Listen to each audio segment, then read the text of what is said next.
as we move on to our beloved brother who has done so much to raise up the black people in the state of West Virginia, we have the Honorable John Kemet Shabazz, a brother who has done so much for the resurrection of the black man nationwide, from Pennsylvania, from Maryland, from all of those city-states, and all of those states as we know them to be. But we know one thing about the white man, that John Kemet Shabazz and I fully agree that the white man has no blood tie to the soil here in the wilderness of North America. The white man has no blood tie to the land. And the international law says in order to get jurisdiction, in order to set up a government, in order to set up establish peacekeeping force, or what you call police, and some call them a holies, right? The holies force have to be set up in connection to your blood tie to the soil. And he has no blood tie. So he has a pseudo government. He's a pseudo intellectual, right? Full of cliches, nothing but cliches. Thou shalt not kill. Ain't nobody come to the black man and say, hey, get there behind me, buddy. We're going to protect you and call for thou shalt not kill tonight. Right. Huh? Who's coming? The police coming? Huh? Holies coming? Huh? Is the preacher coming? Huh? Is the politician? The triple P's is not coming to enforce thou shalt not kill for the black man, the black woman, and for none of our children. There's evidence and proof.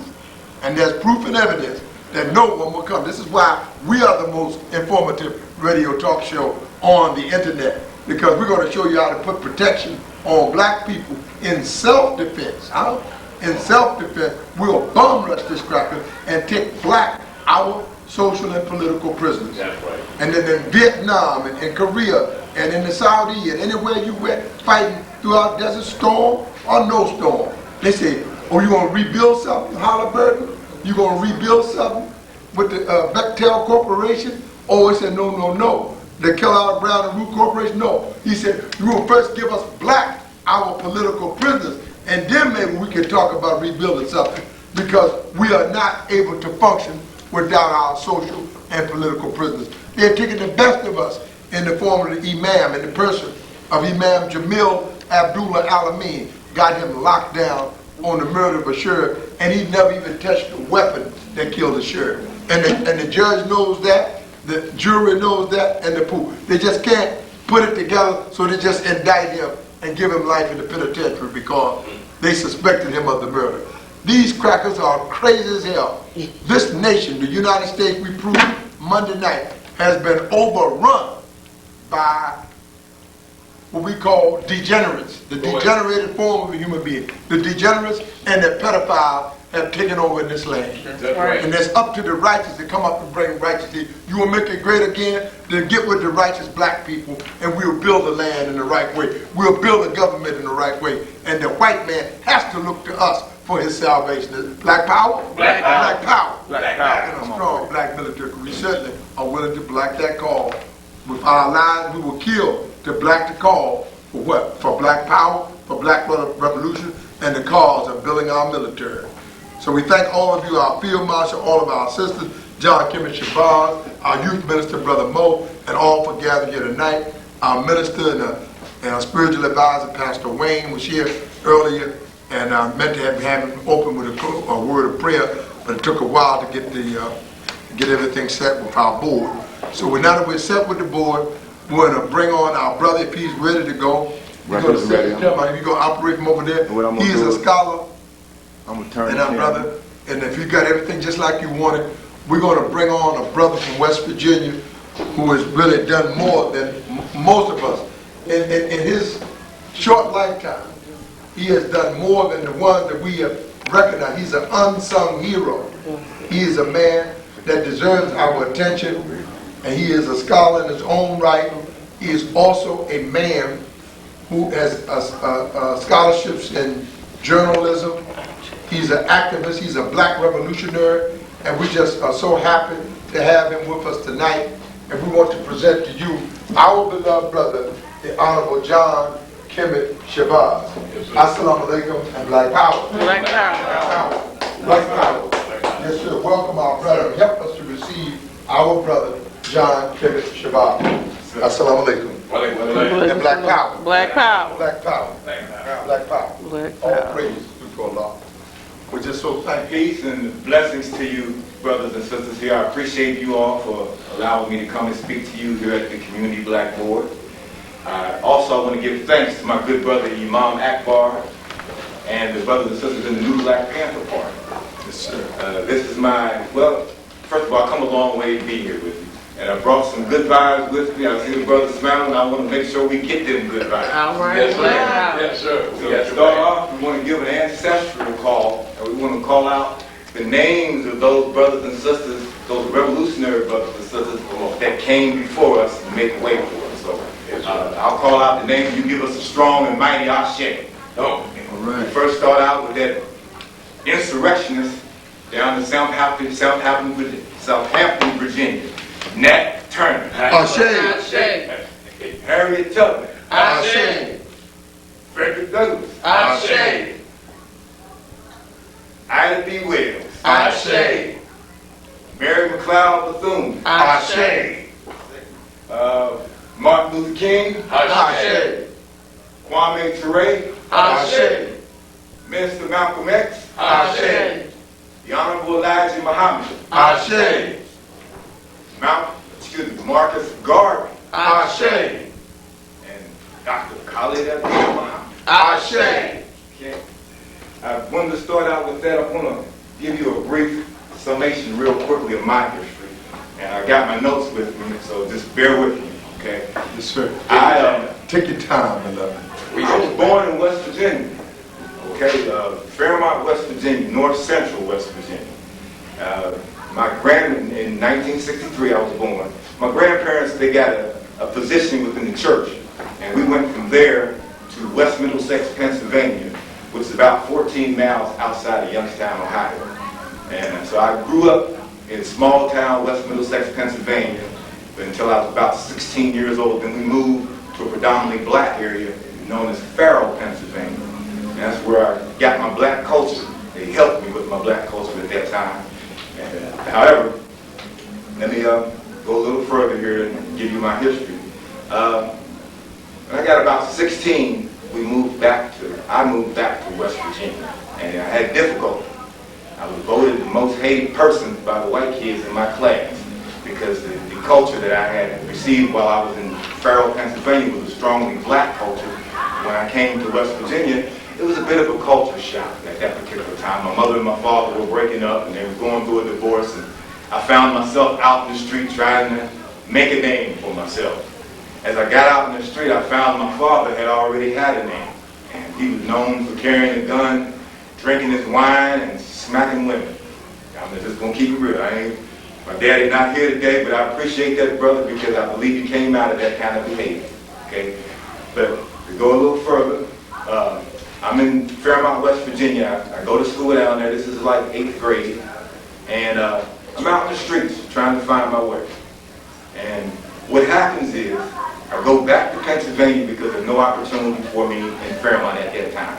So I go back to Pennsylvania, back into the black community. This is the early 80s, and I'm out in the street, hustling with the brothers and sisters out in the street. Back in the early 80s, before crack, we had decent communities in Western Pennsylvania. I'm proud of our community in that area. We lived off the steel mills. But again, I'm out in the street hustling, and I got in trouble. I had a court case where I got caught what we call boosting. I had a little boosting crew, and that's what we would do. That's how we made it. So we use that for a source of revenue. Anyway, I go back to West Virginia, and I catch a case. 18 years old, and I catch a case. I got to get this out. I got to get it on the record. I catch a case for killing what we found out later was a Ku Klux Klan. Okay, and I talk about this in my book that I'm working on. It's a manuscript. It's called when. Hold on, bear with me. The name of the book is called When Lions Cry. It talks about my experiences at Moundsville, and this is what happened. At 18 years old, I get convicted of all-white jury, and the white lawyers, they sell me out, and I have to learn the legal system the hard way.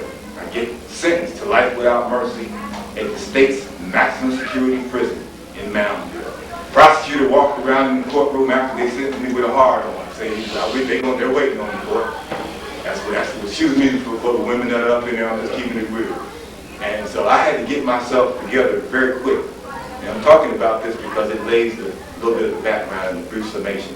I spent 12 years in prison. I spent time in the law library. We get the case reversed, and it sets new precedent in State versus Randall at that time in 1988. With the assistance of, at that time I was using Jewish lawyers, the State Supreme Court had appointed them, and in 1994, I discharged out of Moundsville, okay, and I go back into Pennsylvania.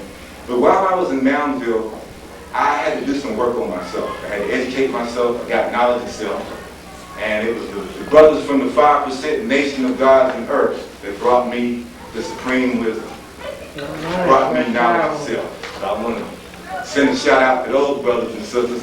Matter of fact, if I was a 5%er, I'd say, what is today's mathematics? Right. And you say what? I would say, today, What's the date? what's today's date? The 25th. So that would be power, refinement. That would be No, that would be wisdom, power, refinement. all being born to God. Okay? Alhamdulillah. Wisdom, power, family. Wisdom, power, refinement, all being born to God. So the day is a God day. Then it's a God day too. And God, you would probably be a sight for God. That's right. Wisdom, It would be God. wisdom. It would be, since this is Wisdom. the 7th month, this will be God, wisdom, power, refinement, wisdom, cipher, knowledge born. Knowledge born, exactly. Now that information from the 5% nation to continue The knowledge born. That's helps me come out of understanding of being a slave, being a prisoner, being an inmate. I had to come out of that mindset. So the teachings from the 5% nation are the 120-degree lessons. We study those daily. One of my brothers is locked down right now. Shaquem Wise, Black God Allah. He was the one who brought me the lessons. So I want to send him a shout out. He's locked down in Virginia, and we're trying to get him out. But I got that, and at the same time, I received the Kemetic science, which was the teachings by Rahul Nefer Men. And I think I got one of his books here today.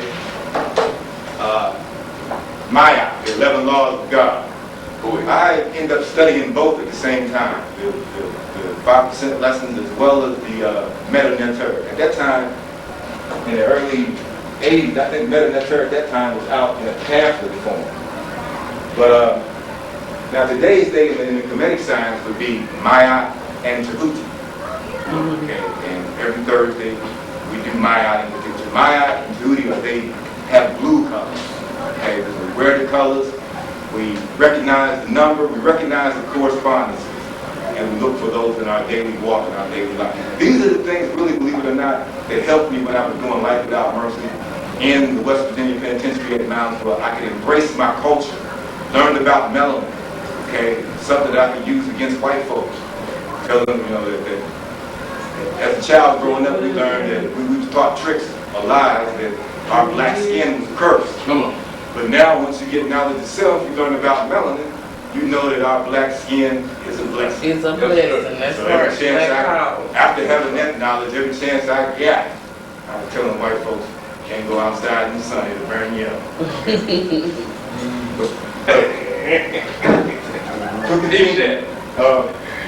Now, the theme is, we must win against all odds.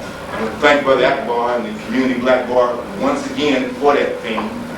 And I want to go, well, before I go there, I need to go into how I came in contact with the new Black Panther Party and Black Lawyers for Justice.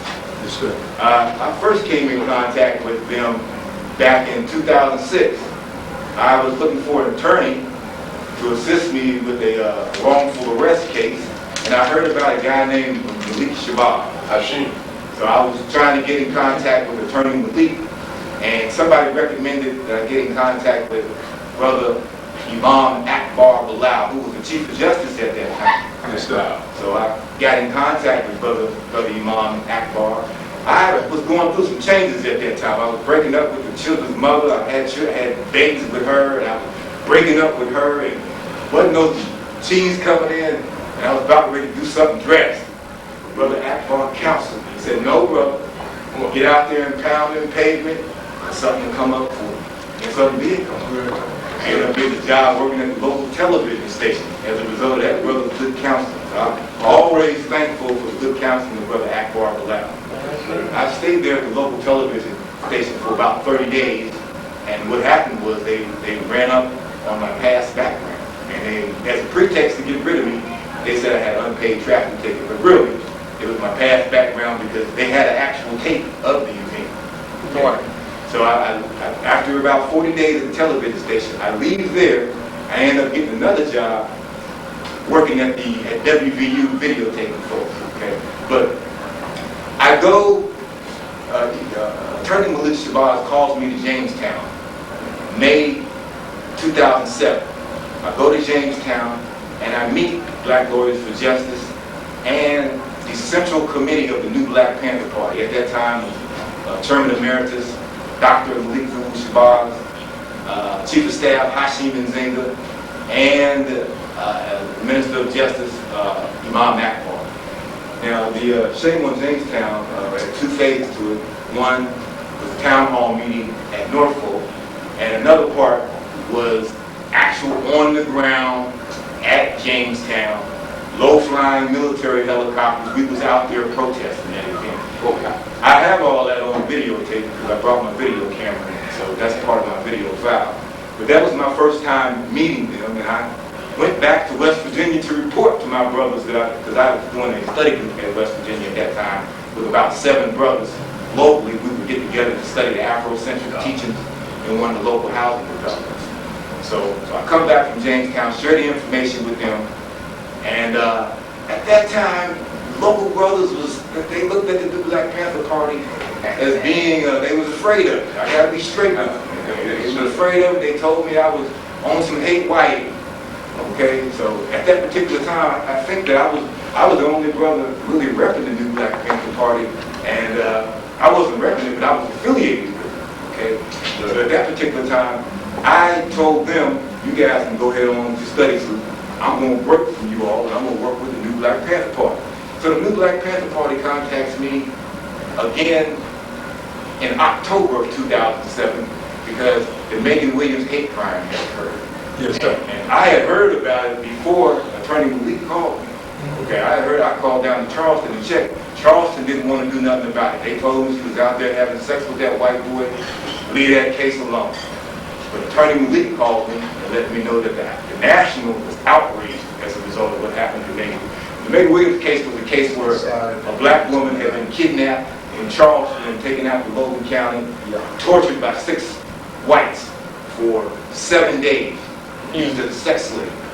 So, real quickly, I'm going to keep it going. What happens is, the prosecutors in the state initially refused to file hate crime charges. Even though West Virginia has a hate crime statute on the books. And what happens is, Gina is going on, people are already mobilized.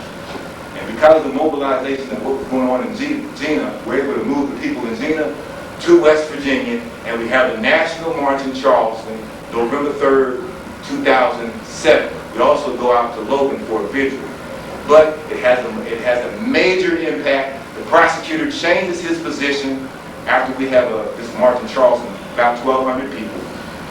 Prosecutor Abrams changes his position and now prosecutes for hate crimes. At that particular time, it set new precedent. This is another reason why I came back up from the new Black Panther Party. Why? We had results. So when you get results, you set new precedent, you got to go for that. Yes, sir. Okay? Right, that's right. So, Good teaching, good teaching. I say to the new Black Panther Party for its good work in Jamestown as well as in West Virginia doing the Megan Williams hate crimes. Now, you got to go further because in 2011, for another national, Dr. Malik Zulu calls me back again. And now, I left something out. We started West Virginia Blackunity Coalition with the Megan Williams hate crimes march. Okay? And I was made national chairman of that organization. And we had to fight for that organization because West Virginia, Charleston, did not accept the word black. But the brothers on the national level stepped to me and said, brother, don't water it down, keep it black. Come on. And guess what? We kept it black. We're still here 13 years later. Okay, so we deal specifically with black interests.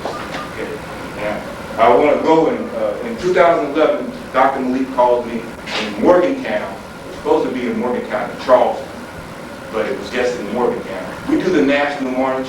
We do the National International Day of Action and Unity, and it's supposed to be in downtown in front of the courthouse, but it ends up being at the Salvation Army. And we go on the record in support of reparations. We're the only ones doing this in the state, but we get it done.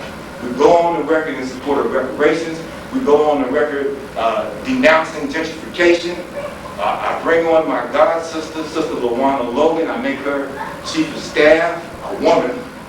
And I bring on another good sister friend of mine, Elder Amy Rose Parks, who was part of welfare rights back in the 70s. She agrees to come on as a favor to me. We blow it out in Morgantown. We do something that's unprecedented because we put on the record that there's a dissent.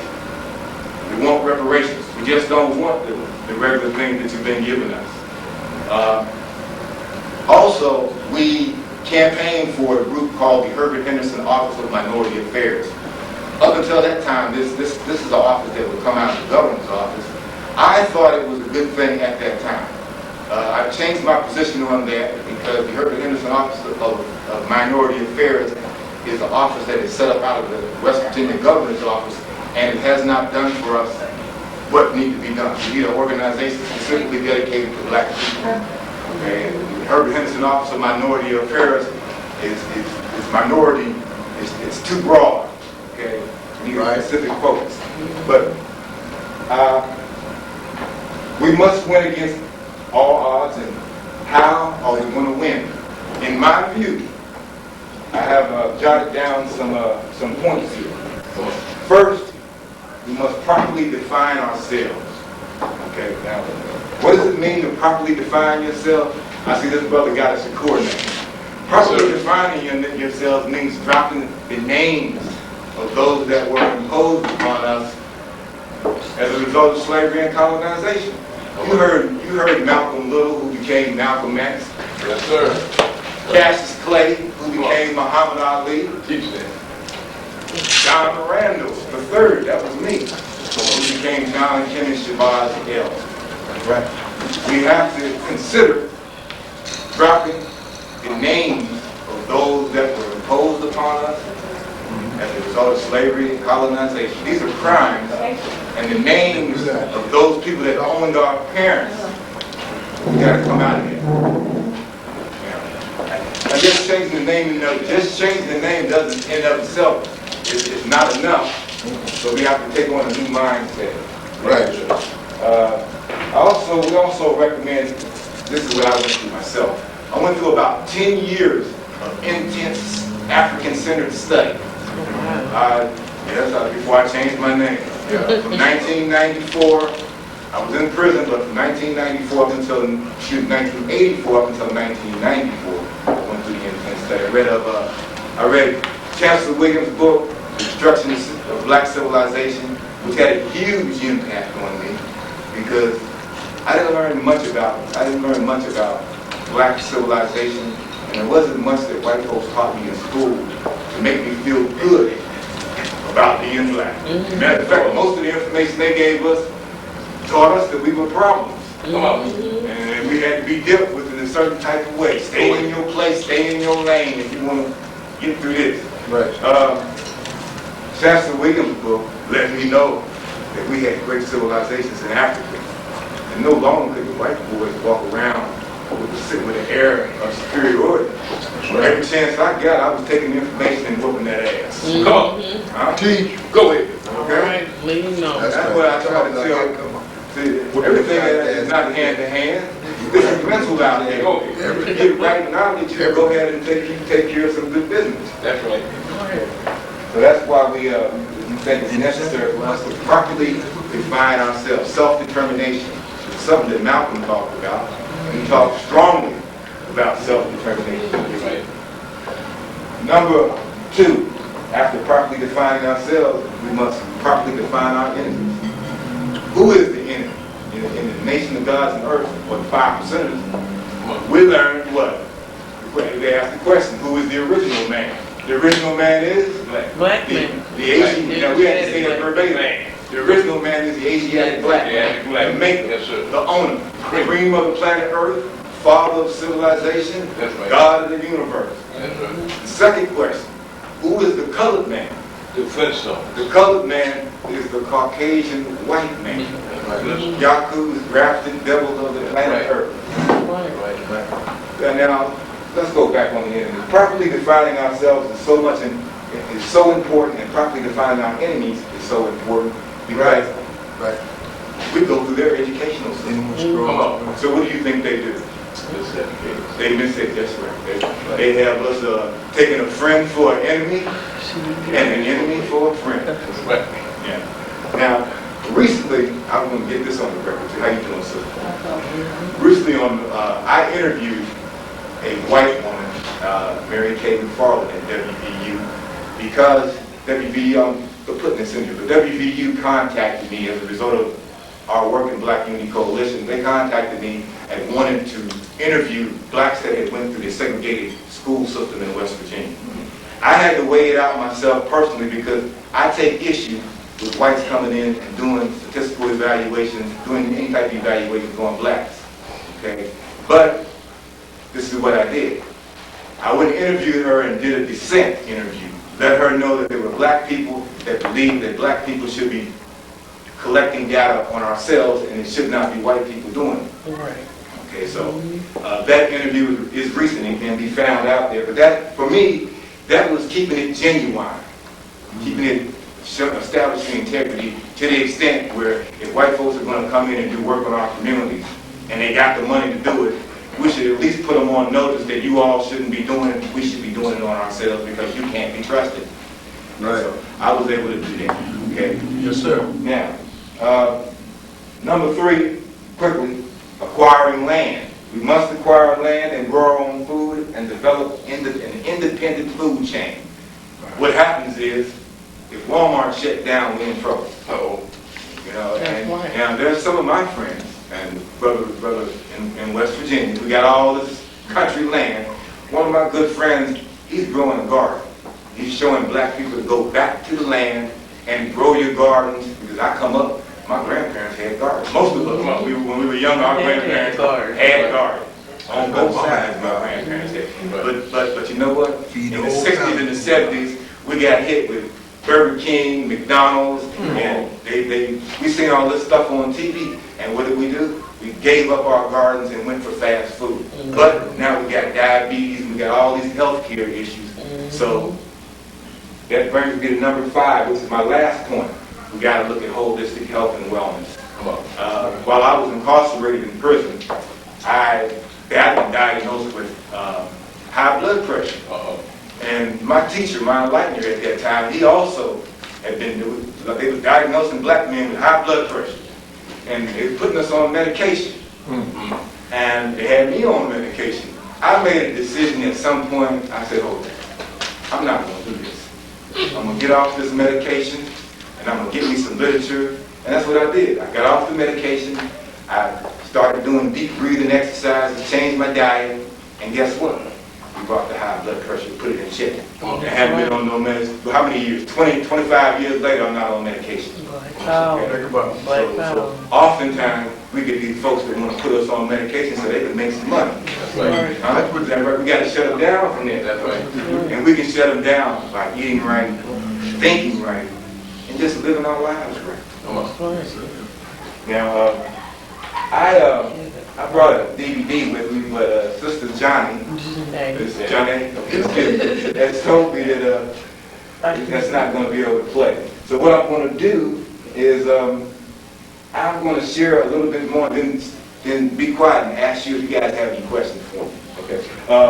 2 things that I do. Brother Akbar said I journalize, but I also litigate where necessary. And this is a case that I helped prepare with some of my Morris brothers in Morgantown. It's currently pending, where one of my good brothers called me, and his sister at that time was NAACP president. He didn't call her, he called me. I met with these brothers because one of the brothers' sons had been pulled over by the local police, local deputies.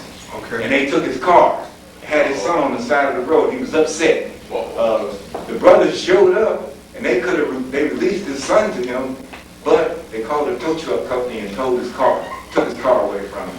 And he was upset. He contacted me. I met with my Moorish brothers, met with them for about a week, interviewed them, got it on paper, got a statement of facts of what happened with his son. And what we did is I prepared a lawsuit for him.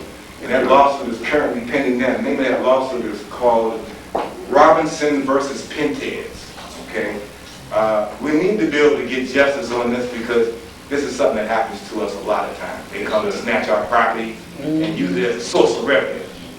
And oftentimes, I being one of them because I had it happen to me, and I felt that I should have sued. I just didn't have time to go into litigation over a car. But when my brother called me, I said, well, maybe if I had filed a lawsuit when it happened to me, maybe this wouldn't have happened to his son. Right. Okay? So it tells us that we got to stand up where necessary because if you don't stand up, somebody else might take a hit. That's right. Okay? So we got to stand up where necessary. Good teacher, good teacher. Currently, I'm going to give you a quick update and I'm going to take some questions from you.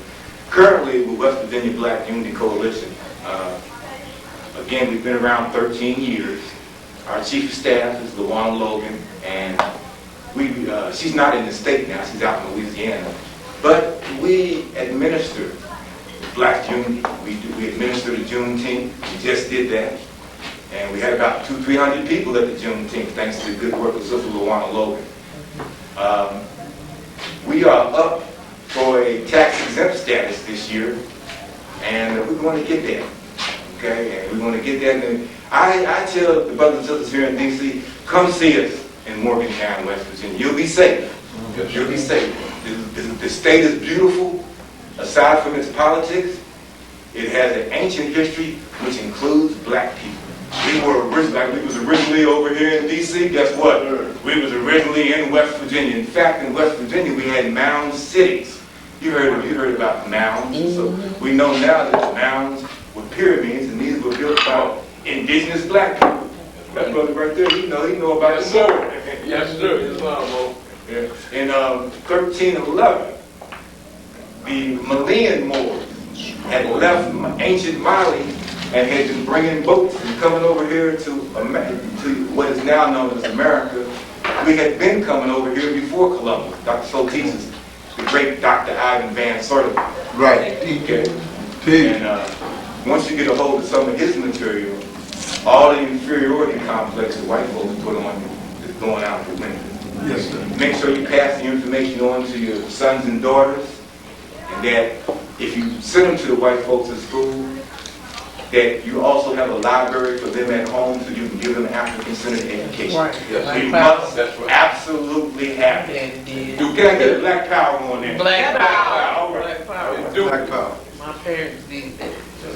Yes, ma'am. And with that said, I am going to yield the floor. I want to hear with somebody else. I want to hear somebody else some questions. Give me some questions. Yes, sir. I know I heard you talk about Moorish. Can you speak a little bit on sovereignty?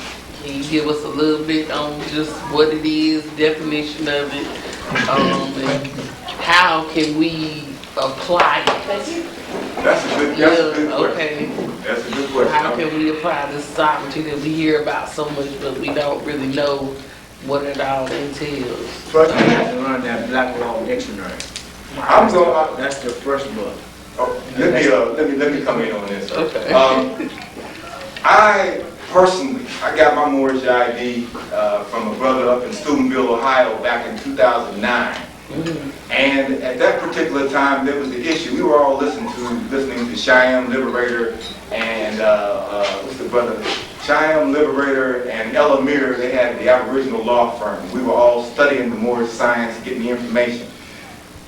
Me, myself, personally, I choose nationality. Okay. Noble Drew Ali, from what we understand, taught nationality must come first.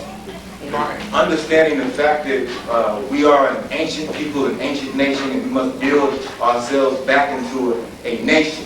So you have to have nation selfhood before you can get to the point of being sovereign.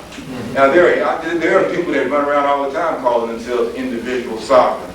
But an individual sovereign is like one Indian by himself. Right. You have to come together. That's why we teach Blackunity. You have to come together as a collective to be recognized as a nation. You can only have sovereignty if you are a nation. Right. Okay. You can walk around and say, I'm an individual sovereign, I'm a sovereign, but you're one man by himself until you come into a collective. So the real issue is nationality. Get your national ID, change your name, or reclaim your name first, and reestablish. Put the white man on notice. Okay? You might have branded me as John Lincoln, or John this, or Amy Winehart, but I'm not really that. Africa is born in me, and Africa will rise up inside of me. So you have to reclaim the African identity. Okay? Well, now, for me, I got to be honest with you and just give it to you straight. Well, after I did about 6 or 7 years, after I did about 6.5 years in Mountainville, spending time getting that life without mercy sentence off of me, a sentence that I got as a result of being an 18-year-old who at that time executed what we found out later was a Ku Klux Klansman, and he was out looking for a black woman. That's why he come in contact with me. He was trying to get these white boys. They love black women, don't they? Sure. Here he is, the Ku Klux Klansman. He's bold enough to try to get a young black man to try to get him a black woman. He was supposed to die. I'm saying this on tape, but when I look back on it, after everything that we've been through, that he was supposed to die. So today, I live with that, the fact that I killed that man, but I continue to say with hindsight, after everything that we've been through, he should have kept his urge, kept his hands off the black women. And I talk about that, I talk about the scenario, how that went down in my book. Okay. Now, real quick, I would recommend that you go to RV Bay. I got an ID from RV Bay. Okay, What's RV Bay? RV Bay. They're online, and he's got a whole page, a whole file of information for you. Okay, and you continue your research, continue your study on not Moorish sovereignty, but Moorish nationality. Yes, sir. Get your national ID. Know the bylaws and study Nobu Ali. Yes, sir. And what he was all about. Okay. Now, my brothers, I'm not going to call any names, but some of my brothers, they hit me all the time with the UCC. Have you ever heard that term used before, the UCC, Uniform Commercial Code? I, myself, don't go UCC. I go with nationality. Why? Nationality, we can say that nationality and being a pre-Columbus, an indigenous person that was here in the United States before Columbus got here, gives us a special status, in my view. So I would call it Aboriginal title. Most black people have ancient American bloodlines. We can trace our bloodlines here in America, what is called America, before Columbus got here. So we need to seize upon that. Okay. I hope I've answered your question, sister. Yeah, Okay. pretty much. You give me something to research and start on soccer. I see this sister right here. She got something. Basically, we are Indians too. So, Do you have any heritage? my great grandmother, Which tribe? Cherokee, Okay. but she didn't. Well, looking at pictures, she didn't look it like her sister did. But she was Cherokee. Now she also was African too. So see, when I choose to be New African, I use when we have these labels, some people say Moors, we all these things. We're Moors, we're Hebrew Israelites, we're Nubians. We when you look at Africa, you can look at the Kemetic signs, but then you can also go to Mali and West Africa, look at Yoruba and some of the African religions there. You can go down to the southern portion of Africa and look at their traditions. what you have to do is you have to go and grab them all and look at the correspondence. Real quickly, I gotta get this in. I stick with Maya. Maya, going back to, now they dropped Maya down into defining it under the 11 laws, but really Maya is love, peace, truth, justice, balance, reciprocity, meaning the good get good, the bad get bad. I believe personally that we should be teaching Maya to the children at a young age. They should come in early first thing in the morning. They should be saying the 42 laws, 42 ways of life. We honor virtue. Right. Well, I got a copy of, I think I had a copy of them here. 42. 42 laws. Yeah, but there are 42 laws, and we should put them inside of us, so they become a part of us. That's one of the things that we did with 5%. You got to study the lessons before you call yourself a law. You got to memorize 120. That's old boy. And if old school, if you didn't memorize the 120 and you claim to be 5% and you hadn't studied your lessons, they would beat you up and take your license.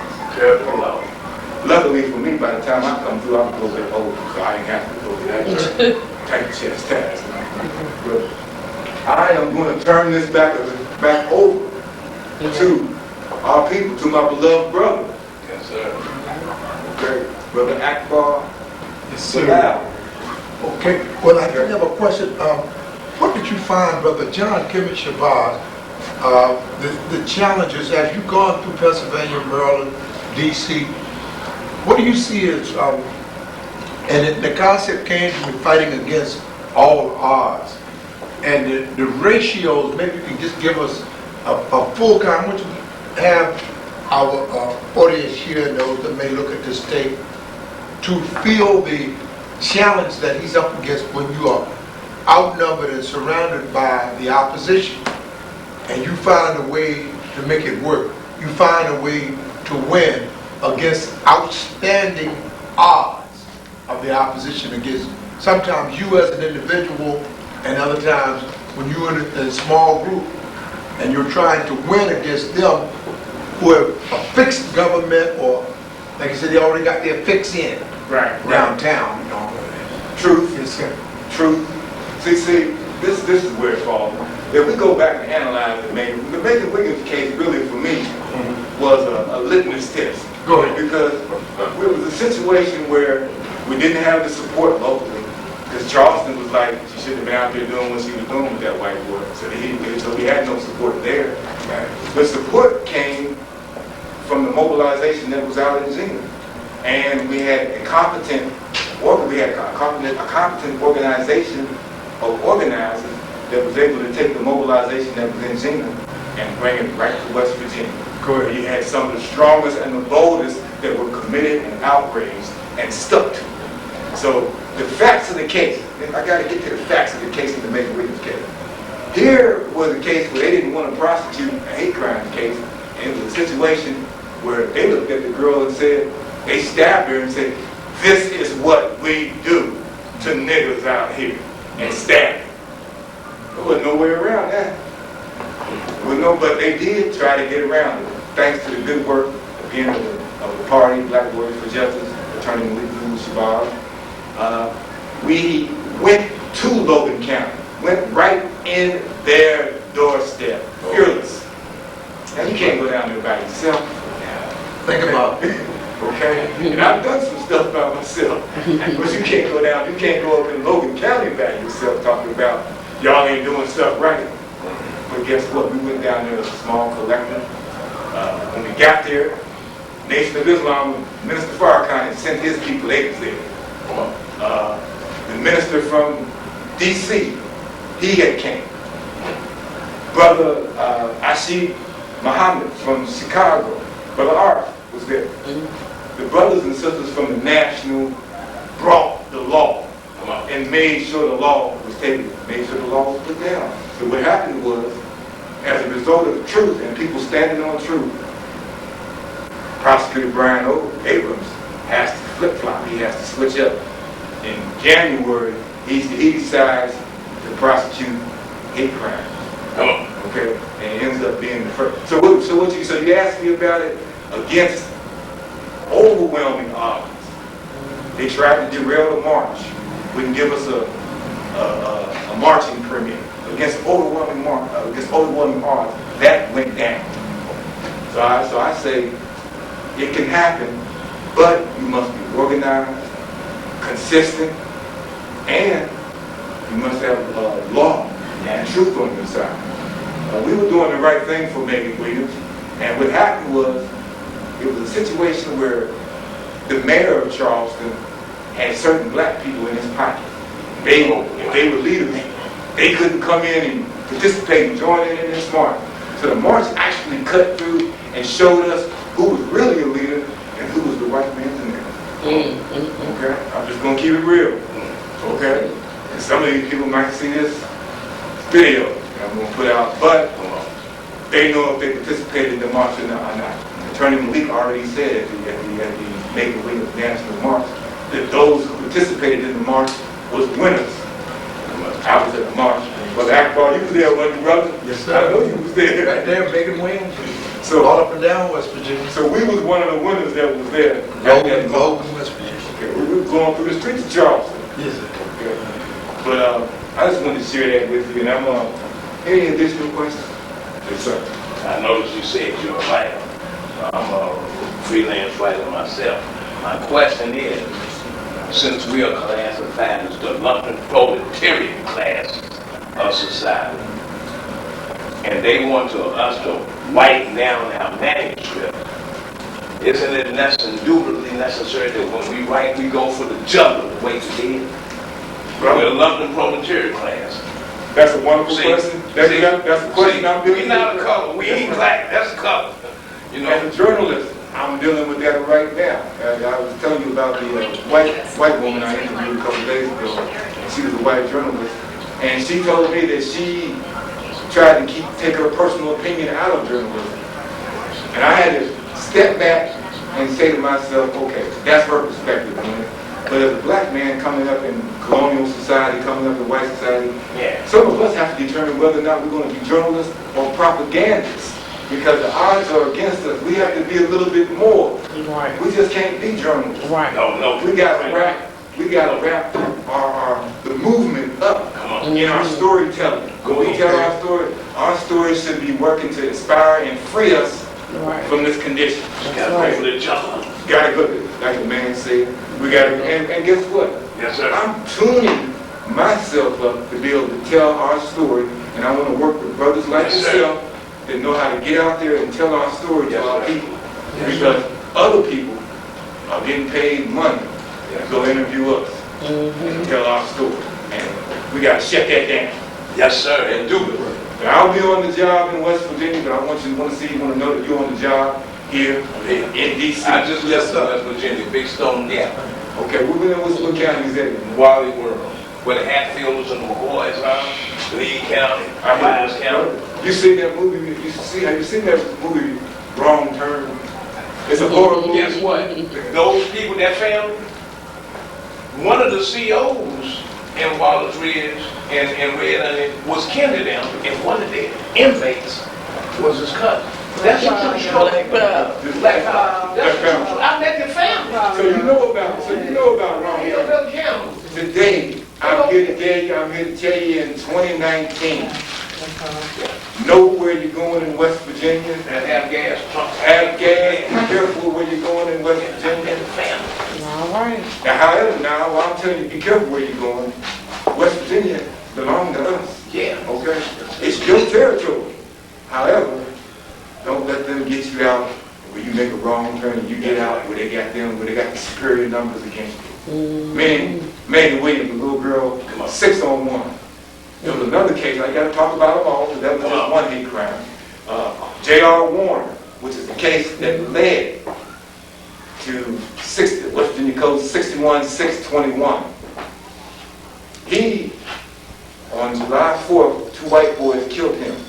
He was a mentally challenged person in Grandtown, West Virginia, in Marion County, about 20 miles south from where I live.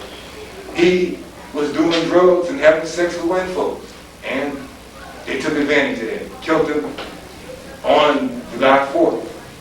around and ran him over. That case was the case that led to hate crimes going through the legislature. What actually got him through is that J.R. Warren was also gay.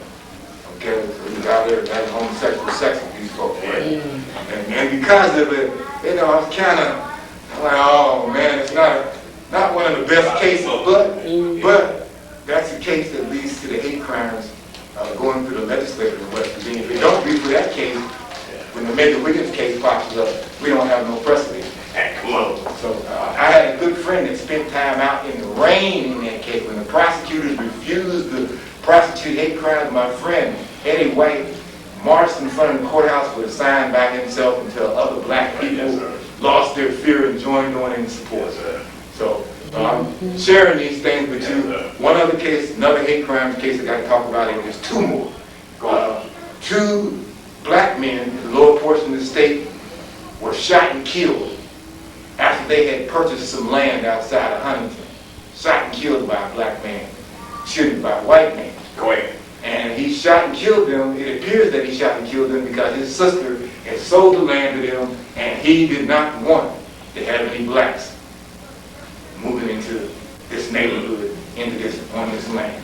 So after he shot and killed these two men, he played like he was crazy, which we find this is a common thing. He went into a mental health facility for like about a year or two, and in some type of way, they squashed the charges.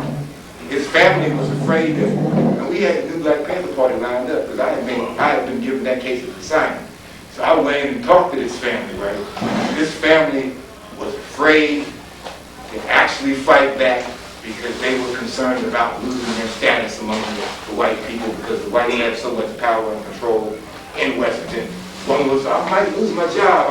I don't want to. We had the same issue with the J.R. Warren case as well. Okay. Last case, and this is one that's pending. Little 15-year-old black boy, James Means, shot and killed by a white man outside of Family Dollar in Charleston, West Virginia. This is one that hurts.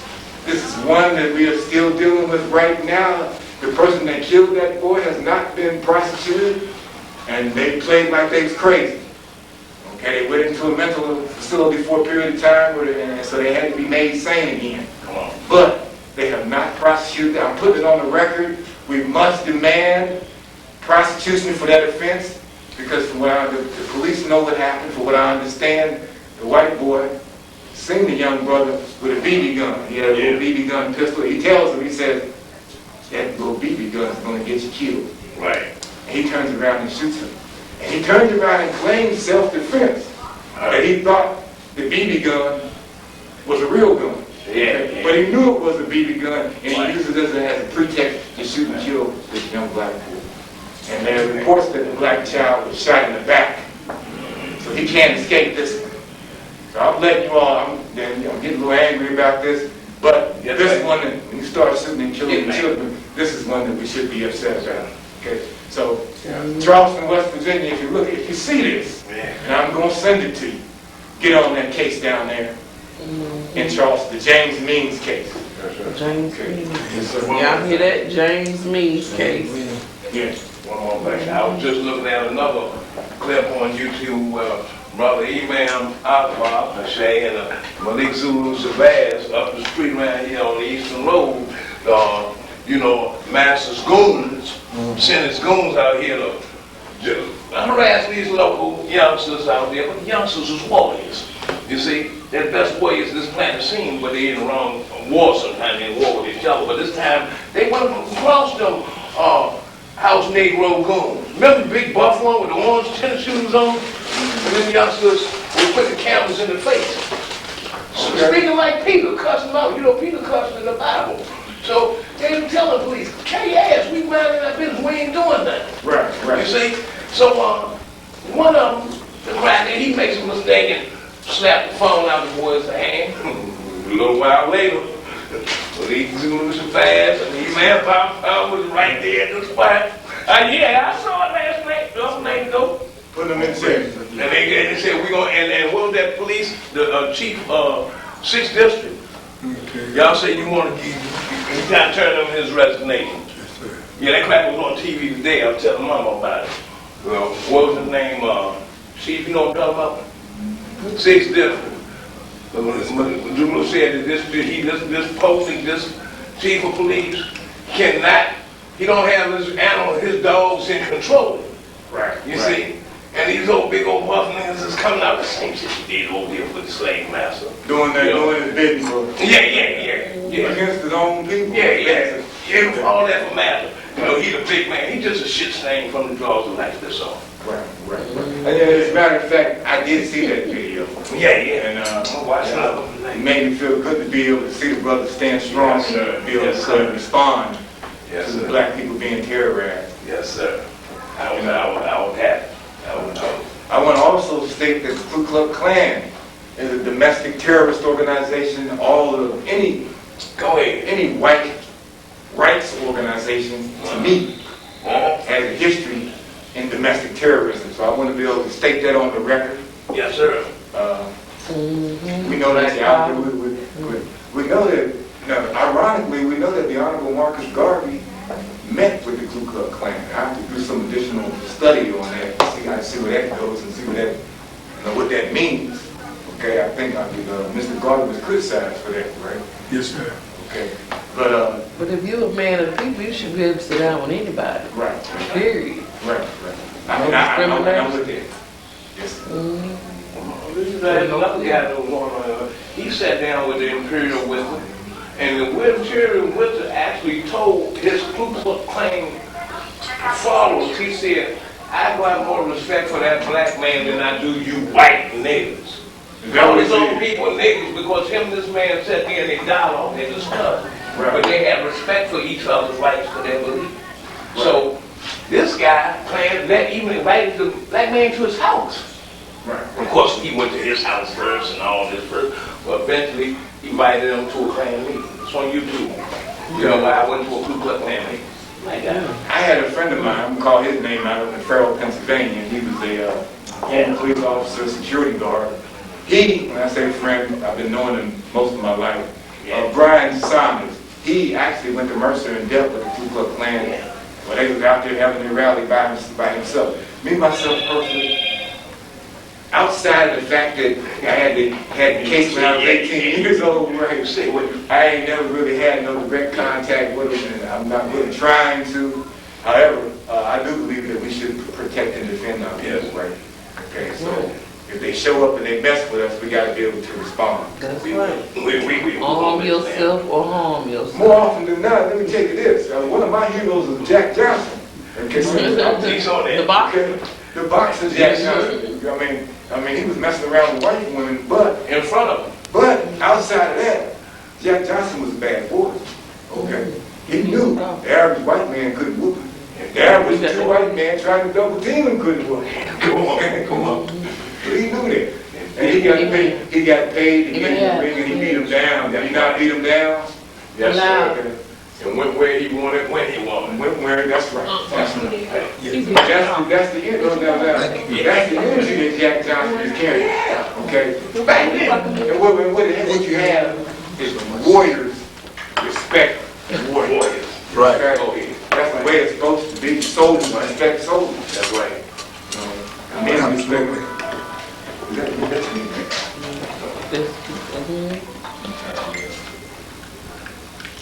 Alright, we still on the radio. We still live on Black Power Radio. We're going to keep it rolling. I tell you what I am going to do. I am, since this is the day of Mayat and Tahuti, I'm going to try to find something profound here in Brother Ra'un Nefer Amin's teachings. If I can put this on the record, under the day of Mayat. This is what he's telling us. He says, love is a misunderstood force, emotion. It is giving and seeking nothing in return. It has to be so if it is, as most say, an expression of selflessness. It has nothing to do with sex, although many people use the expression making love for having sex. It is often confused with affection. The distinction is easily seen in the fact that someone can be affectionate with you and yet behave very selfishly toward you. Love, then, is the emotion or executive force of our oneness with all. It is the emotional side of the experience of oneness. It is the logical deduction from the law of Asar, the first spear of the tree of life. If I am one with you, then I give to you what I have given to myself. The good that I do for you, I have done for myself. Now, this is the kind of wisdom that I had to get from Brother Rahul. It helps us, I'm going to go back to it again, it helps us script ourselves. Much in the same type of way that Christians, they read the Bible, Muslims read the Quran. I studied the teachings of Ra Nufera Men, and I use it to script myself and bring out the positive characteristics. But are you ready for me? That's your call. Okay. Any more questions? No, sir. Any more questions, guys? Any questions from the listening audience?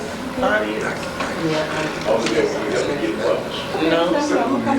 Brother, I'm seeking to make contact myself to do publishing of my book, as well as take the book. You got any questions? Because, let me be honest, let me get this on the record, right? The books that I have written initially started out as my script for a movie. Ironically, my conviction was reversed by the state's highest court in 1988. I was in Down. I had to spend about 5 or 6 more years before I ultimately discharged. The last year close to my discharge date, this is important, 2 white boys coming in, and they asked me to write a script for a prison movie project. And I said, okay, I'll write my script. But within the next 3 months, I filed my petition for change of name. My petition for change of name is granted. My name is changed, and 2 months after that, I'm automatically discharged and I'm kicked out of Moundsville. Remember I told you about that mound? That mound is what? That mound is a primordial period. Ironically, I didn't know it at the time I changed my name to John Kemet Shabazz, but the state prison was built on top of ancient ceremonial ground. The mound across the street, which is the largest conical mound in the United States, it's called the Grave Creek Mound. If you get online, you'll see it. It's built in the conical form. So I said that to say that this is destiny. We have work to do, and we got to go back and reclaim our destiny. We got to script ourselves properly. I had to script myself properly. I'm still working on it. And I would say that you got to go to the black ancestors. The pages have already been written for you. Go and snatch those pages and make them work for you. Sankofa, right? Sankofa. All right. Thank you for your time. I appreciate the community Black Board for having me. Hope I can come back. Yes, sir. Certainly. Open invitation. I want to hear this brother right there say something. You got something for me, brother. I know you got something for me. You look like a young brother. I got a whole lot of stuff. Come on, brother. Come on, brother. I can sit down. Come on. Been around the Masons. So I want to know, what do the Black Panthers have for the economic and the budget and the expense due to Black Panther expenses going on in the organization? Do we have like memberships or anything in that nature that you have back then? I would have to defer to Brother Akbar. Now, what I am is I'm affiliated with the New Black Panther. We do West Virginia Black Unity Coalition. We work in conjunction with Black Warriors for Justice and the New Black Panther Party.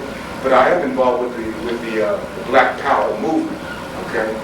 So when you ask me about the New Black Panther Party, I can't give you any specific details on what their program is. I'd have to let one of the members of the New Black Panther. The old Black. Now the original Black, we know the 10-point. There's a brother right here. All right, now, a lot of things that you notice that your grandmamas and stuff get, like, especially if they stay in the city, the building for welfare, they got this thing called brown bag. Where, the building of the churches, they say, they brown bag. The Panthers started that. We even had our logo on the bag. Free lunches for school kids. The Panthers started that. Okay?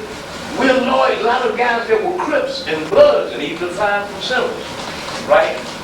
They all came from the Panthers. See, they want to just, society, they so tricked up with their information. They just want you to see Panthers with just shotguns in front of buildings, broken white there's some crack of that. But they don't tell you that we were the ones that was opening up the free clinics, free legal assistance, people that had sickle cell and people need blood transfusion. We was doctors, we were scientists. You know, we have our own health clinics, we have our own warehouse. Imam, I think you got a pair of our Black Panther with sneakers or boots on them. Oh, you said we have a pair. You know the ones in Atlanta? Yeah, we got I have a Nat Turner boot on right now. Yo, that's a Nat Turner right. And I got on Queen and Zinc. Black Panther Party is broad-based. Broad-based, you gather the people from all walks, The whole planet. of black life. You gather the Christians, you gather the Muslims. You just want to make sure that you're pro-black. We all are in the you born a Panther. We just in different rooms. You know, you got the Nation of Islam. That's not a religion. That's just what it is. It's a nation of peace. A Muslim is one who's born to submit to do his will and the will of God. You see, you know, when I was in prison, they used to ask me, you Sunni, you Muslim. See, I don't use none of that. I'm what Abraham was. I'm what Esau was. Because when children get together, look, my mother taught me 6 and 1 and 7. Yours taught you 5 and 2 and 7. Yours taught you 3 and 4 and 7. Yours taught you -8 and 7. Yours taught you 0 and 7 and 7. You know, when children get together, they bicker about what their mothers taught them, saying everybody else is wrong. It got to be done. It's not that our mothers were wrong, but they knew a part. See? They knew a part. So she taught the part that they knew. You know, my mother taught me the part she knew, 6 and 1. Yours taught you 5 and 2. You know? So they just taught a part. So when we say Panther, a Panther born every day. Jesus, you know, they say that people get caught up when they get scared when you say you want a revolution. Revolution means a change, right? Right. So the first change got to be in your mind. Did we not just talk about reconstruction? You got to read the name of my father's book where he talks about you got to read destruction and then you got to recreate. That's recreating your way of thinking. Right. You know? Decolonizing yourself. Yeah. You want to talk to as chief of staff. But brother, I'm getting back. Fill me up. Follow up. I appreciate it. Because I like to hear from his wife. He's old. I've been heard this brother right here only because he in the party. Now he's telling us that the party is not just those that are registered members, they belong to black people. So I had heard years ago with the original party that 1 in 7 people were Black Panthers because of the condition that black people's come, because of what we go through here in the United States. So the Black Panther is formed out of conditions. That's right. It's standing up to injustice. Now, come on. So you could be a Black Panther. He is by birth. About this way.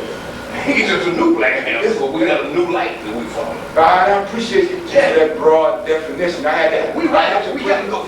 I had to see it come from a registered member of the party. And I include myself also as a Black Panther. You are, by birth. And it's a birthright. And but it's, you know, the Black Panther is also Kemet. See, that's right. See, we 28 billion years ago, you studied Rutger Mendel, you studied the Xanthropus, and lied and said he came up with Germanology. You know, he stole from Yakub and took credit for it. You see, but we go as far as we have no record. I joke with my mama. She says, why you Black Panthers wear Black Panther over your left eye, one over your left eye? I said, because the first two animals that had enough heart, they can get up on that ark with 2 Black Panthers. And if you check out a Black Panther is graceful, royal, regal. You know, like me and Brother Akbar talked about. You might see a lion come out and roar at you. But a Black Panther might take off running, and a hunter might have a false sense that he got the panther on the run, so he's chasing after the panther, but out of nowhere, the panther might stop and strike all in one motion. That's what fight the tiger. He'll get up under him and get his soft spot. But see, the Black Panther is a leopard, but he's also a jaguar. He's also a black lion. You have black lions, all black. They come considered Panthers. You see? So that Panther, his nature, his very nature is kind out of itself. So we can feel good about it. Since we're here today, we got a good vibe, we can feel good about the new Black Panther. Yes, sir. I want my family, my friends, and other associates to know that the new Black Panther Party is a party about freedom, justice, and equality. It's the same thing that the Moors are about. Freedom, justice, equality, truth, reciprocity. It's a party for everyone. That's right. So That's right. Teach that. Today we're going to deal with proper definition. Give us some more about the new Black Panther Party, Imam Akbar. I love to see his brother. To get a little further into Brother Mo's question, a little backdrop on the new Black Panther Party for self-defense. Why was there a need for the new Black Panther Party for self-defense? One reason, the compromises of the original party led up to it, but then by them dropping back, I think in their heart, once they had become Panther, they had always had a desire to continue to be a Panther. Although Huey P. Newton and others are on record as saying that they are ex-Black Panthers. And it eased the conscience of America to have them to say that they were ex-Black Panthers. The Black Panther has several economic programs. As you go into the Black Panther, you'll find that it's an economic program to take the bucket. This is an excellent speech. You see the Nation of Islam, they're making money all day with bean pies and newspaper. We don't have our newspaper out now, but we made money on that corner. Our newspaper was an economic program. I'm a baker of the bean pie. It's also an economic program. And then we have had doctors and others to invest. Land is another one. We have food drive, clothing. How to collect and do co-ops is a total business. Whenever you decide to do business, it's just we have been made lazy by the opposition and have lost focus on what our real objective was: self-government, to get the hell away from this cracker in the beginning. The original party compromised with the white man, and then more so with the white woman. There was too much compromises in black men, and Almighty Allah knew that would never make a nation. What you have now is the raw Panther in Black Panther form, and we are raw nation builders, builders of self-government. If you look around and listen to what I think Salas Muhammad has a program, Mustafa Ansari in Atlanta has a program. In Cobra, the nation building in Cobra to build for reparations is another one. And many of them are succeeding. The Constitution that the cracker had said if you fail to achieve justice, if you fail to achieve sovereignty of the form in which you can identify, then you have the right to secession. When you succeed, mean you leave away from it to build your own nation or to get your own state. It's been done several times. The Mormons have done it in Utah.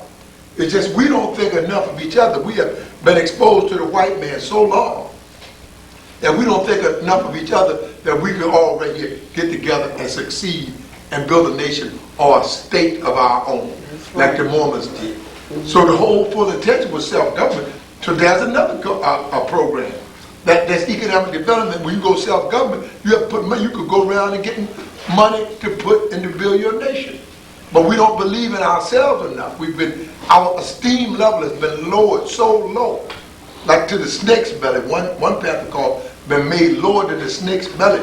That means lower than even the domesticated animal, if you can understand and identify what I'm saying. So there are a multitude of programs.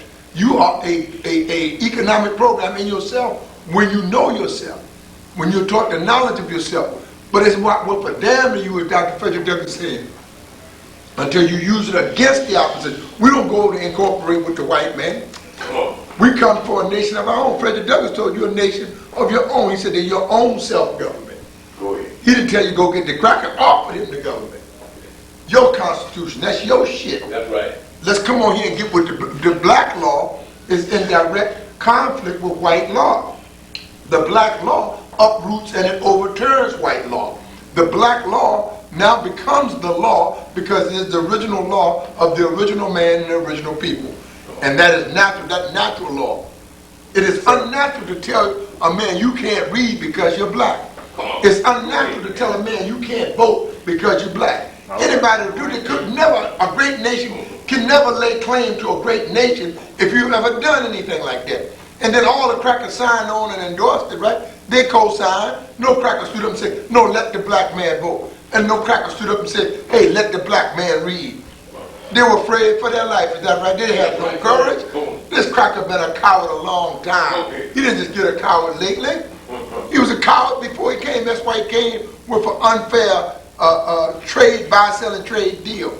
Coming like, oh, we got a good deal. But the cracker never offered an honest John deal.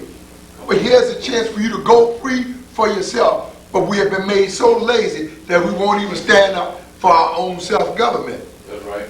And that is your economic program, to operate your own, a real government. For the first time in our history of America, we would have a real government, an identifiable government. I'm not joking when I just talked to you about the cracker have to look at us to see a salvation. Do you see any salvation in this cracker? Come on. When he's being run by pedophiles and a goddamn bunch of degenerates No. that ties with Epson to Donald Trump. It ties it to Bill, all the crackers. They say soul brother Bill Clinton. No, the cracker called him Slick Willie. Was his real nickname was Old Slick Willie, was tied to the pedophile. Is that right? Pedophile little boys and baby girls and all type of perverted sexuality. The black man ain't tied up in no perverted sexuality. Hell no. He had natural sex with man and woman, making real black families. White man ain't happy with no family at home. He goes and does and make another kind of thing going on, right? That's right. And he goes into his children, right? He the one to bring up incest. We didn't bring no goddamn incest, meaning family on family making or some sexual.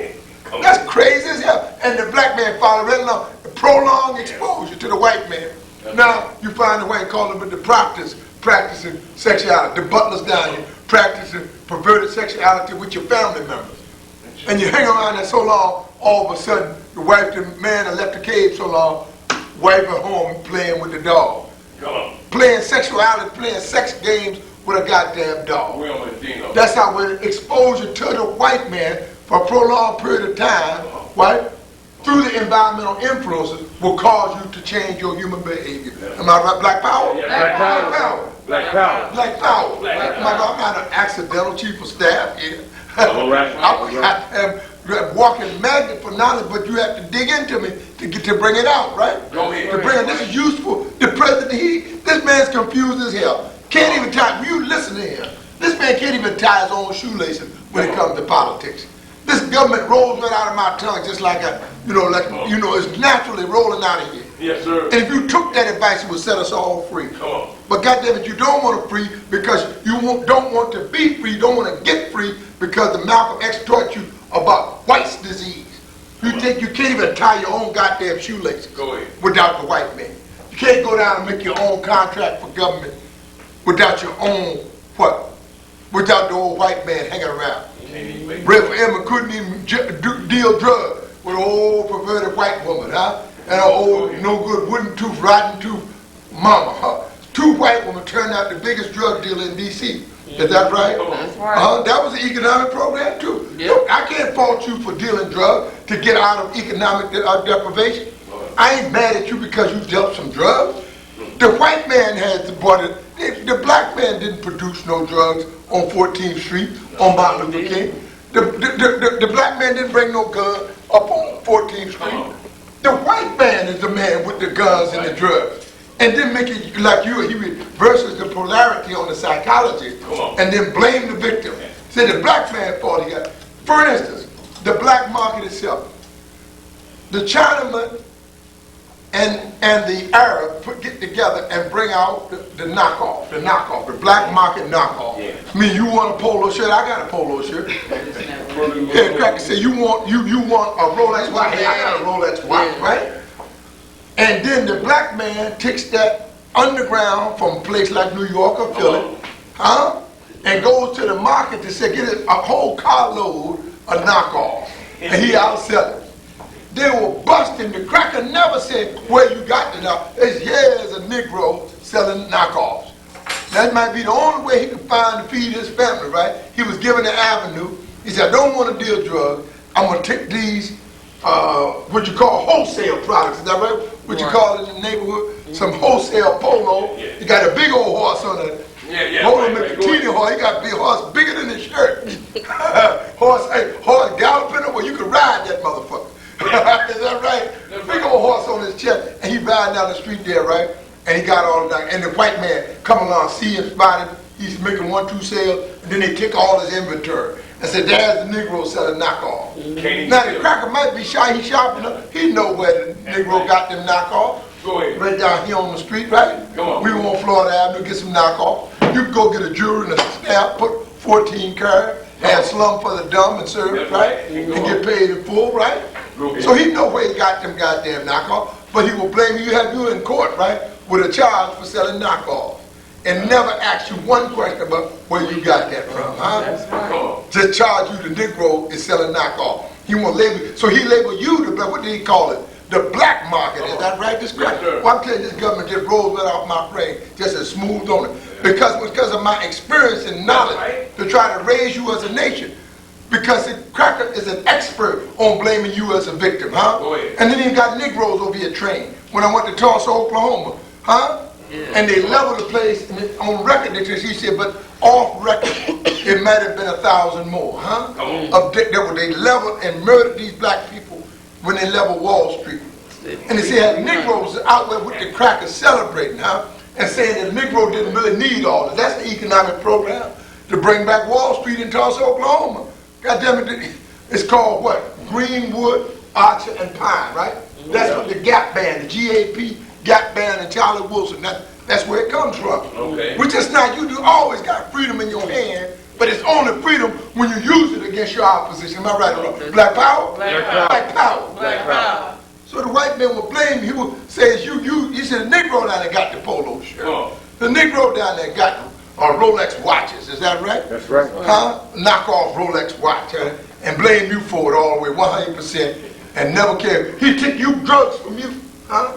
And blame you for the drug. What he called you? What he called Red Pittman? A goddamn kingpin. So if he's the goddamn kingpin, where you gonna go from there? Where you going? You ain't got nowhere to go. So he's the top drug man, is the kingpin. Am I right or wrong? You're right. That's right. So he never asked him who supplied him to be the kingpin. They never even asked the question of who supplied the kingpin.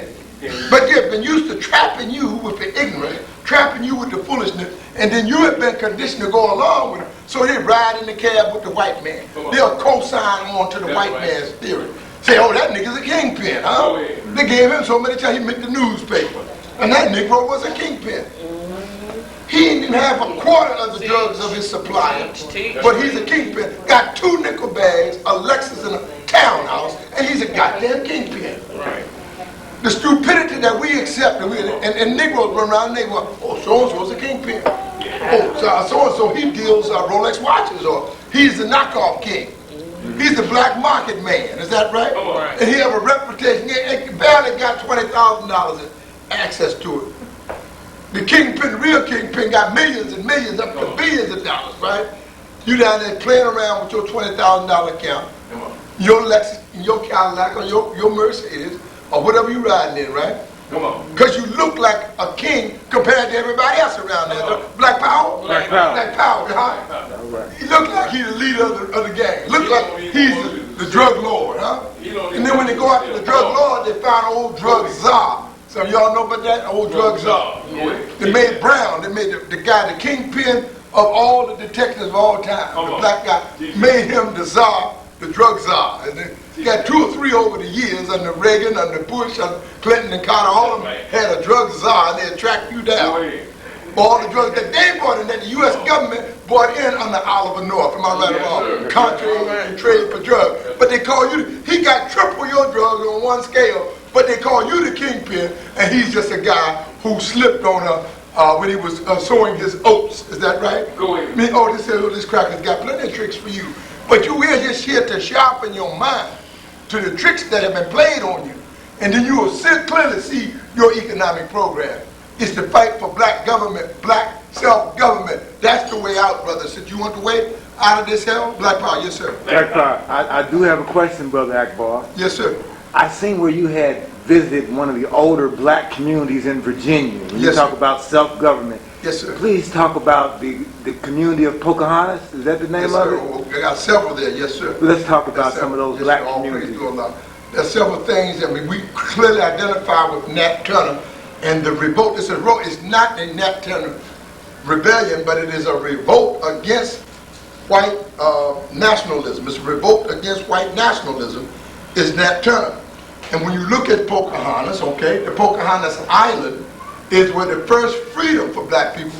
Don't you know the majority of scholars, you can test what I'm telling you, the majority of our scholars have never even been to Pocahontas Island, but they'll run around and tell you how, I'm talking about black scholars, black historians, refined white Jews on American University, white Jews on Georgetown University, right? On Maryland U, all the big universities, and they have never been to Pocahontas Island. But they'll go get a white president and take him to Goree Island in Africa and say, this was the point of no return. To sell you a lie, they'll go to any extreme to sell you a lie, right? The Goree Island is point of no return. No, this cracker was always, what do you say, a master of deception. That's right. This cracker came in and told you that he wanted to what? To plant some corn and hunt him some buffalo. This is what the cracker said. And the original red man and the original black man on this soil told him that no, you gringo, you white man. White man, he's speaking with forked tongue. So I've been calling the white man lately. I put the label on this cracker and called him forked tongue. He said he called him Kemo Sabe, right? Is that right? Come on. Kemo Sabe speaks with forked tongue. That's right. So he came as a master deception at the very beginning because he put all of that together and said, man, we're going to put together with the cotton and bring the lamb and make the wool, right? Go ahead. And we can get these blankets and we'll all be warm this winter. Is that true? And that's what he did. He put a master of deception. Once he went for that, he said, let's make a treaty. We'll make a treaty with the Blackfoot. Is that right? Come on. And we were just, and the chief came and said, all right. He said, him speaking forked tongue, but him hunt buffalo here, him plant corn here. Then go. He told him to leave the land. Then go. Plant your corn. Hunt your buffalo. Then go. He didn't want him to stay on the land. Right. He commanded him to go. But what he did was, he got the blankets together and made the blankets. He said, look, we'll all be warmer this winter. But he had neglected to tell them that he had sown in somehow clever how much trick this cracker did, had put the smallpox, do you understand? Come on. A disease of bacterial warfare, he had put the smallpox in the blankets according to the history that you and I can read right on the Google. You Google that and it'll tell you. He wiped out millions. Do you know that this devil had put the devil's punch bowl everywhere there was a large number of black people? Go ahead. In Natchez, Mississippi, 25,000. In another part, Rosewood, in the Florida, another few to 3,000 of better black people, massive grave. Right here in Washington, D.C., right in Alexandria, another 25. They said it was 25, then it must have been double. At least 5,000, maybe 10,000 blacks buried in a mass grave right here in Washington, D.C.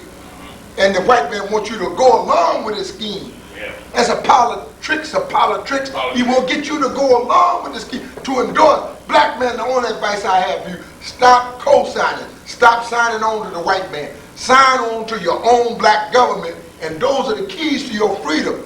And then when he did that, he put in a form of mass bacterial warfare, and then that's called a massacre, meaning masses of people are slaughtered.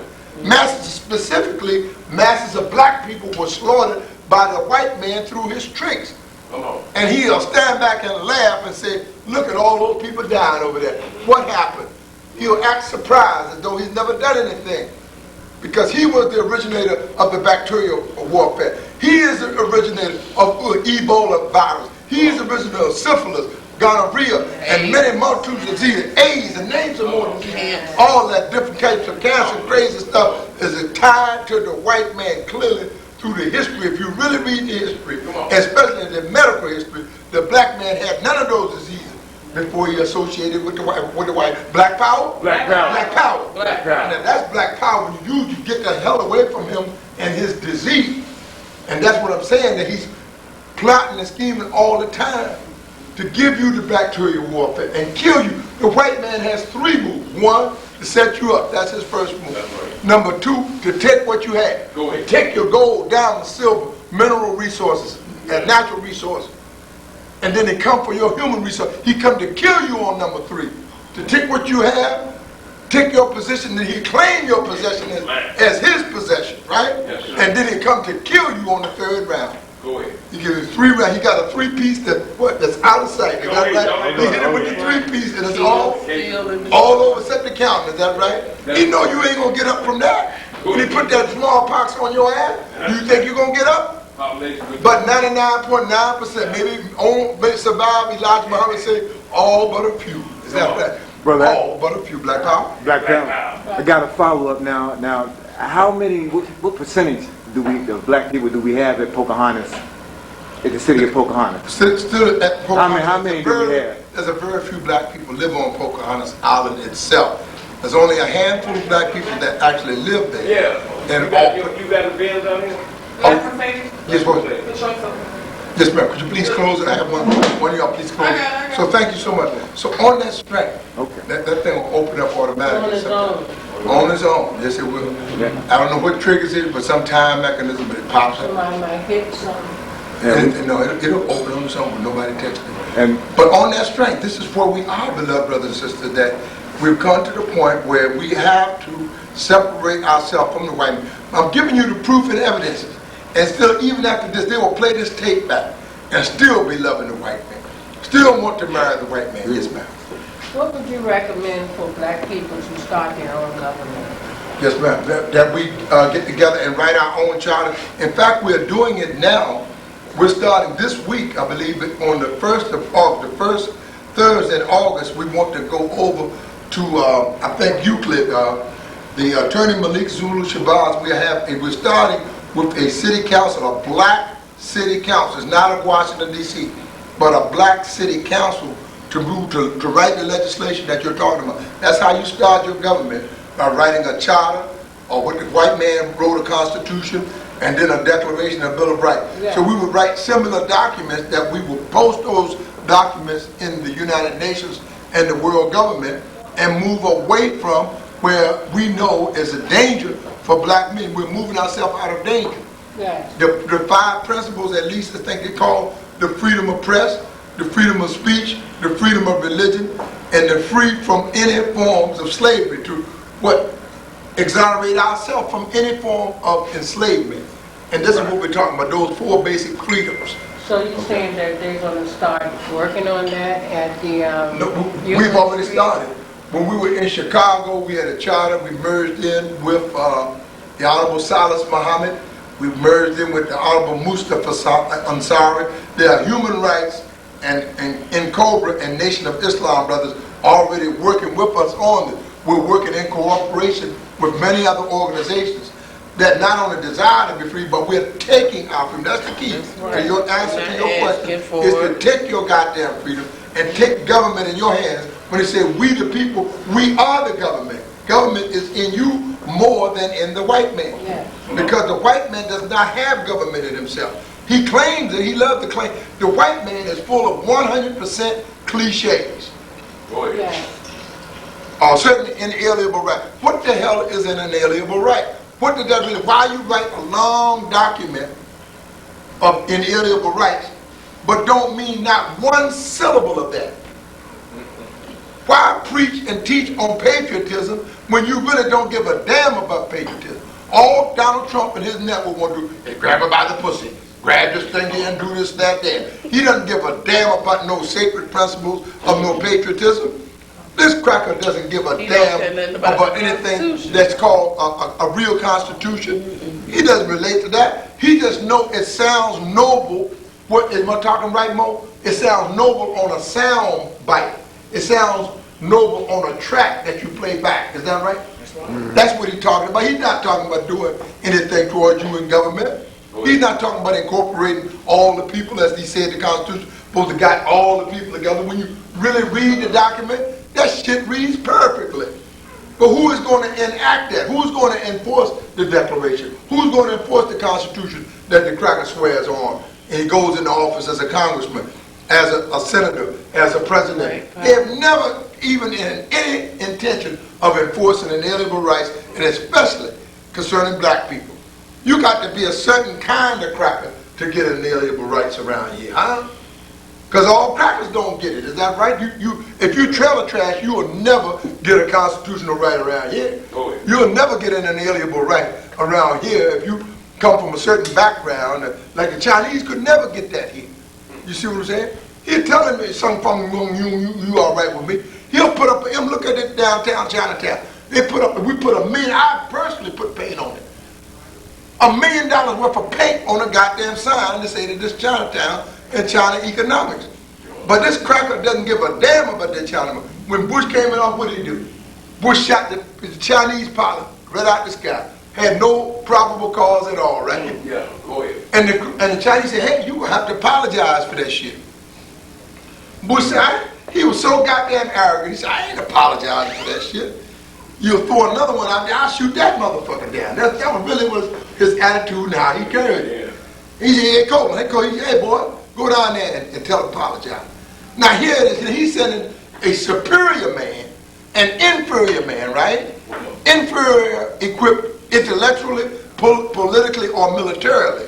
Inferior George Bush sends superior Colin Powell to give an apology for the shooting of a Chinese pilot to the Chinese people, right?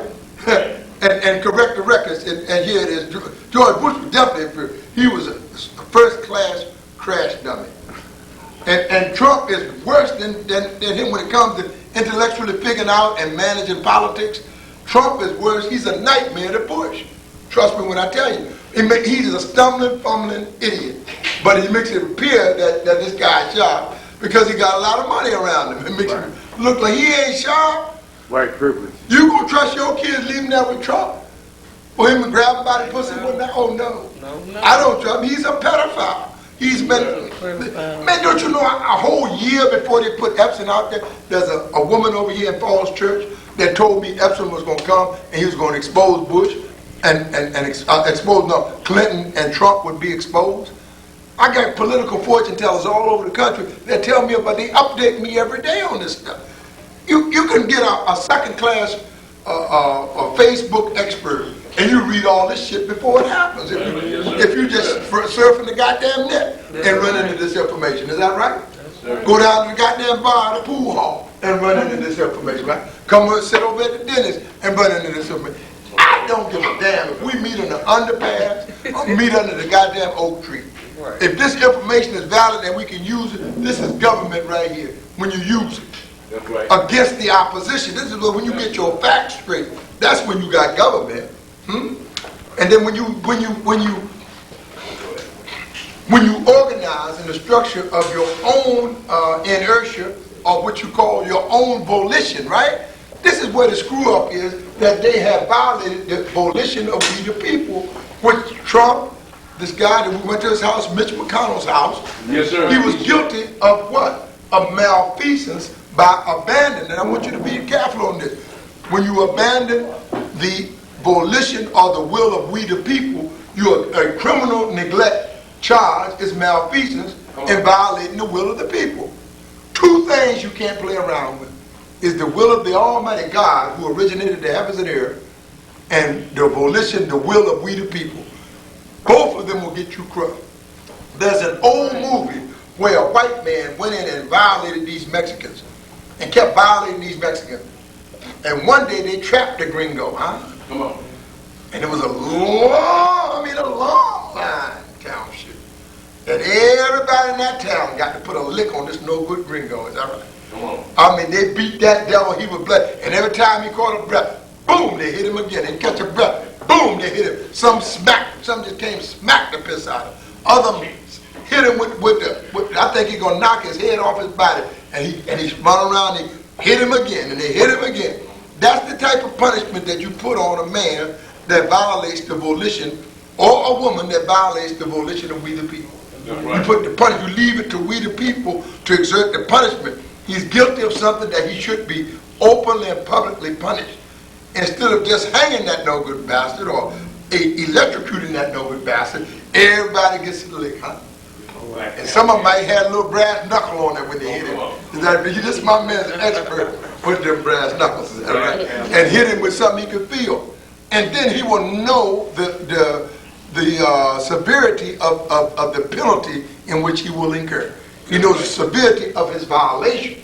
And he was punishable by law by the volition of we the people. Right. God damn it, can you understand? So this is what we're trying to say to you. When you use the volition, that is self-government.